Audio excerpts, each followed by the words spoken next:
Hola, amazing magic makers. Welcome to February's. Oh my God, I can't believe we're already like 1 month done and into 2023. But February's monthly medicine tarot reading. I am Brandy Morris Sky. I am your host.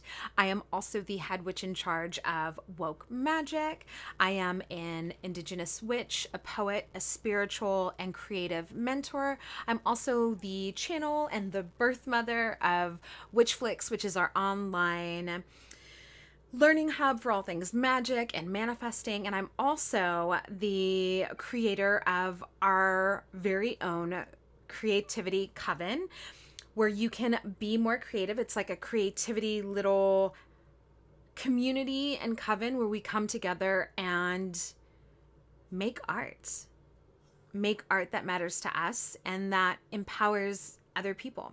And so we are moving into, so January was the sun, and now we're moving into February, which is the 10 of Pentacles. And I want to invite you before we get started, if you have a pen and paper, if you have your grimoire, if you have your Woke Magic grimoire handy, or just any grimoire tarot journal, grab it and hit pause on this video. Go grab it, grab a pen, because I want us to do a little bit of a intuitive journaling exercise at the beginning. So go ahead and grab it, hit pause. I'll be here. All right, so hopefully you did that. Now what I want you to do is we are moving into the 10 of Pentacles. And so what I would like you to do is open up your grimoire, grab your paper, and really kind of sit with this card. Again, you can hit pause if you need to, but write down your first intuitive hits of what you're feeling, what comes to your body, what sensations are you feeling? Are you feeling a fluttering in your stomach? Are you feeling warm? What are the sensations that are happening in your body? Get all of that down as you look at this card. Then once you enter from the body, then go into the mind. What do you think about this card? And get all of that down. And then what I want you to do is I want you to close your eyes and holding this image, whatever you remember, holding the image and the energy of the 10 of Pentacles in your mind's eye. Sit there for a moment and really just feel into this card. And while you're feeling into this card, take a moment to ask this card as if it were standing right in front of you, this alive, three-dimensional 10 of Pentacles card right in front of you. And take a moment to ask it, what message do you have for me? What do I need to know? What is it that you are trying to tell me?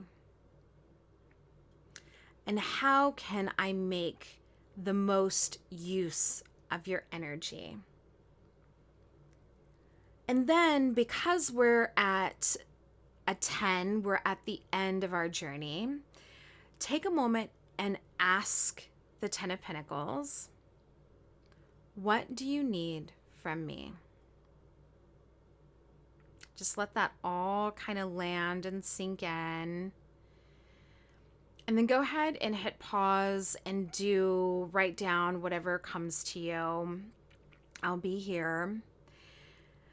So now that we're back in, what I love to do, the 10s are the end of a journey. And in the 10 houses, just like the ace, houses the entire gamut of the suit story. So in this case, it is the Pentacles. So it's very earth, it's career, it's things that are grounded, solid, money, all of these earthy, bodily things, right? These earthbound situations and feelings and events. And so the tens really hold the whole entire story.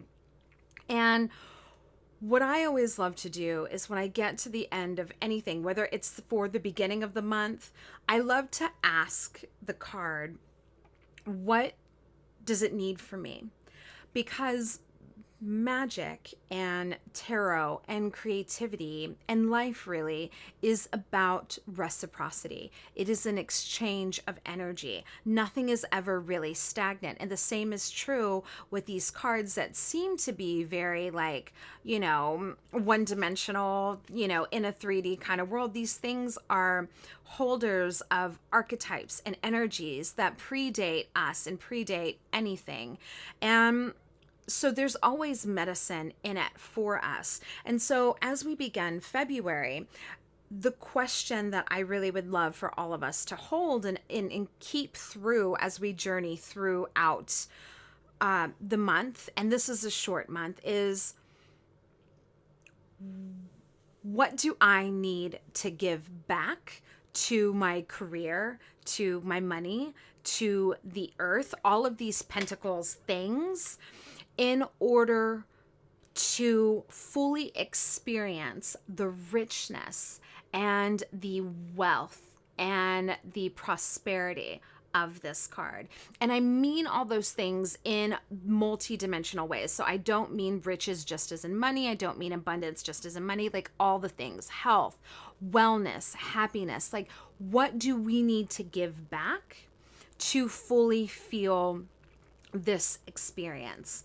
And that's a question that you can ask, excuse me, your cards every single morning. You can do a daily draw on that. You can pull an oracle card that will kind of help guide and deepen kind of a symbolically like what needs to happen on an energetic level as you move forward in the month. And what this is calling for all of us, in addition to this idea of we really need to be in this space of reciprocity to our wealth and good stewards of our wealth, good stewards of our career, is that this is also a moment to celebrate. Whatever is going on in our lives, in our world, all of it is so deeply nuanced. It's so deeply complex. And there are very few moments where we can stop and celebrate an ending. And I really want to invite us as we move through this month to look at the things that are going well, to focus on the things that are going well in our lives, and not bypass the things that are not, but how can we hold both?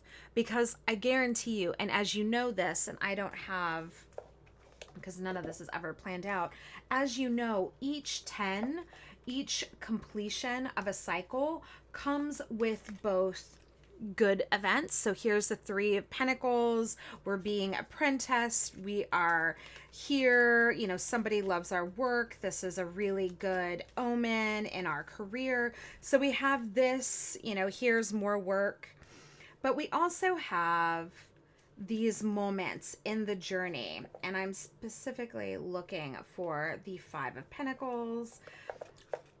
But in every full story and every real story that matters and that really has a effect on our own energy and our own consciousness, as well as the collective, has these both good quote unquote elements and bad quote unquote elements. And I mean that, there it is, finally the last one. They hold the scope of the journey as a human. And the only way that we can get here is to go through and fully celebrate these wins, do the work that's required of us, but then also remember that in every hardship, every discombobulation, and every oppression, there is a moment where we can look up. There is all around us, there is support. It may not be systemic, it may not be in the way in which we think or want or feel that we need, but there is always a level of support. And in this case, it's a system of the church that's failed these two people. But at the same time, I can guarantee you that if they keep walking down the street, there's going to be a house or a person who holds them and would welcome them in open arms. And so, yeah, systems and society and other people will fail other people, but it's one part of the journey. And if we can hold ourselves in the fullness of our story in these hard moments, we will remember that there is always a light at the end of the tunnel, and that we too will get through this. And we can't get to a 10 without going through the whole gamut. And so I invite us to celebrate the moments where it's really, really good. Where it's really, really good, because it makes these times not a whole lot easier, but a little bit more bearable, because we remember the potency of grace, of love. And sometimes when we're in a space like this, that is what's going to get us through.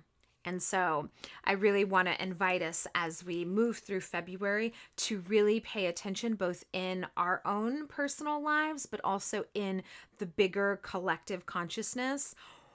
Where do we see the fullness of celebration? Where do we see completions? And where are we seeing these two being played out, maybe in extremes, but also where and who are holding spaces for both and also all. And so those are the places that we need to celebrate, that we need to welcome in, and really harness and own as our own, so we can get to the fullness of the expression of abundance that is in this 10 of cards. I mean, it's generational, right? It's generational. It's our animal allies. It's everything. It's our plant allies. It's everything. It's the full cosmos in this ending. How do we get to here? And how can we give to all these elements so that in return we can receive that which we give tenfold? So I love y'all. I hope that you enjoyed this medicine reading for February. And hopefully I will see you inside Sacred Creatrix, where we do weekly readings all centered around our creativity and our creative projects. So they're weekly readings like these, plus so much other goodness. And wherever you are, I hope that you are spending February in love, self-love, and ancestral love, and in the cosmos elemental love. And I will see y'all next month for March's medicine reading. Until then, in Lakesh.